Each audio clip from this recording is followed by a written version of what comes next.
நம்முடைய வீட்டில் பணவரவு இல்லை, மன நிம்மதி இல்லை. ஒரு பிரச்சனை போனால் இன்னொரு பிரச்சனை வருகிறது.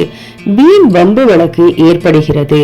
குழந்தைகளுக்குள் ஒற்றுமை இல்லை, தொழிலில் முன்னேற்றம் இல்லை போன்ற பிரச்சனைகள் ஏற்படுவதற்கு முக்கிய காரணம் நம்முடைய வீட்டில் குல தெய்வம் மற்றும் இதர தெய்வங்கள் இல்லாததுதான். நாம் யாரிடம் குறி கேட்டாலும் சரி, ஜோதிடம் பார்த்தாலும் சரி, அவர்கள் கூறும் ஒரே பதில் உங்களுடைய வீட்டில் உள்ளே கடவுள் வரவில்லை என்பதாக தான் இருக்கும். வீட்டில் தெய்வ சக்தியை அதிகரிக்க முடியுமா, இதற்கு தீர்வு உண்டா என்று கேட்டால் நிச்சயமாக தீர்வுண்டு. வீட்டில் தெய்வ சக்தியை அதிகரிக்க நாம் சில மாற்றங்கள் மற்றும் சில விஷயங்களை செய்தாலே போதும், தெய்வ சக்தி மேலோங்கும். இந்த பதிவில் வீட்டில் தெய்வ சக்தியை அதிகரிக்க நாம் செய்ய வேண்டிய முக்கியமான 6 விஷயங்களை பற்றி தான் பார்க்க போகிறோம். வீட்டில் தெய்வ மந்திரங்கள் சொல்ல வேண்டும். 2வது, வீட்டில் நறுமணம் வீச வேண்டும். 3வது, தீபமேற்றி வழிபட வேண்டும். 4வது, நெய்வேத்தியம் மற்றும் மணியோசை ஒலிக்க வேண்டும். 5வது, வீட்டின் நிலைவாசலை கவனிக்க வேண்டும். 6வது, தீய சொற்கள் பேசாதீர்கள். குட் வைப்ரேஷன் மற்றும் பேட் வைப்ரேஷன் என 2 வகைகள் உள்ளன. நாம் ஒரு கல்லை சிற்பமாக வடித்து அதற்கு சக்தி வாய்ந்த மந்திரங்கள், ஸ்லோகங்களை சொல்லி உருவேற்றிய பிறகுதான் அதில் தெய்வம் குடியேறும் என்பது உண்மை. அதுபோல்தான் நம்முடைய இல்லத்தில் தெய்வம் குடியேற வேண்டுமென்றால் நம்முடைய இல்லத்தில் தினமும் மங்கள இசை, மந்திரங்கள், ஸ்லோகங்கள், காலை எழுந்ததும் சுப்பிரபாதம், கந்த சஷ்டி கவசம், சிவபுராணம், ஸ்ரீ விஷ்ணு சஹஸ்திரநாமம், ஸ்ரீ லலிதா சஹஸ்திரநாமம் போன்றவற்றை பாட வேண்டும். எனக்கு தெய்வ மந்திரங்கள் அவ்வளவாக தெரியாது என்றால் ஒரு பிரச்சனையும் இல்லை.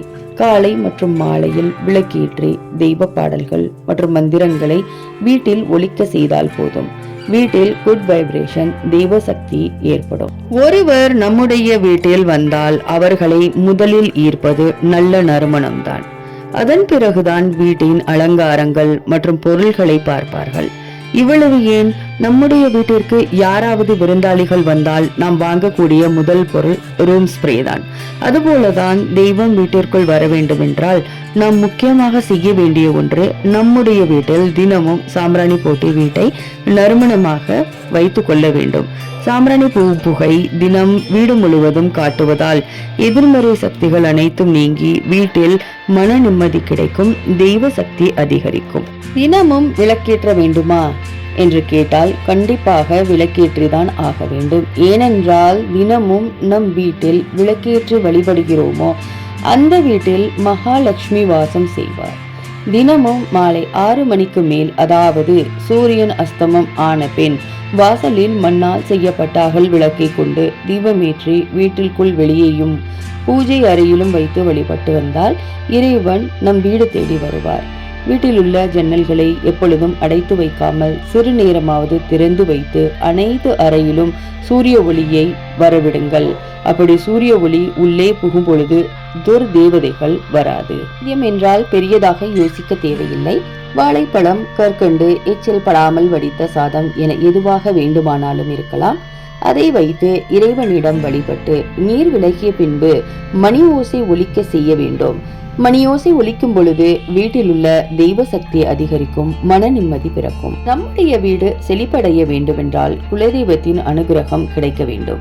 நம் குலத்தை பாதுகாக்கும் குலதெய்வம் நின்று காவல் காக்கக்கூடிய இடம் வீட்டின் நிலைவாசல் முன்தான். ஆகையால் நிலைவாசலை அடிக்கடி நன்றாக துடைத்து சுத்தம் செய்து மஞ்சளை தண்ணீர் விட்டு குழப்பி குங்குமம் வைக்க வேண்டும். அதன் பிறகு மாவிளை தோரணம் கட்ட வேண்டும்.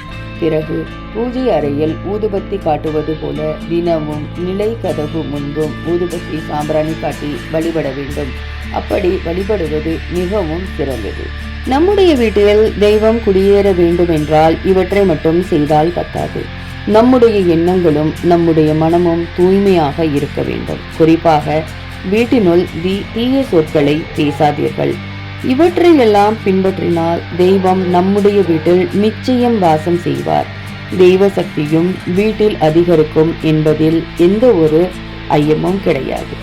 மேலே கூறிய 6 விஷயங்களை பின்பற்றி உங்கள் வீட்டிலும் தெய்வ சக்தியை அதிகரித்துக் கொள்ளுங்கள் என்று கூறி இந்த பதிவை இங்கு முடித்துக் கொள்கின்றேன்.